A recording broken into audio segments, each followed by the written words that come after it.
ये नन्हा बतख बाकी सारी बतखों से थोड़ा अलग दिखता था, इसलिए सभी उसे तंग करते थे। तभी एक लड़की वहां से गुजरी और उसने जैसे ही देखा कि सब उसे परेशान कर रहे हैं तो उसने बिना समय गवाए उसे एक जाल से बचा लिया। लड़की को उसकी हालत देखकर बहुत चिंता हुई। लड़की ने फैसला किया कि अब ये उसके साथ ही रहेगा। घर पहुंचकर लड़की ने उसे खाना दिया।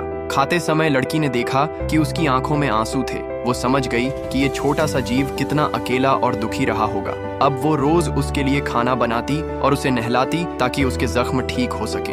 लड़की की देखभाल और प्यार से धीरे धीरे उसकी चोटें भरने लगी। लड़की के प्यार और देखभाल से बतख के चेहरे पर एक अलग ही रौनक आने लगी। उसे एक ऐसा घर मिल गया था जहां उसे प्यार, अपनापन और देखभाल मिली, और वहीं से उसकी नई और खुशहाल जिंदगी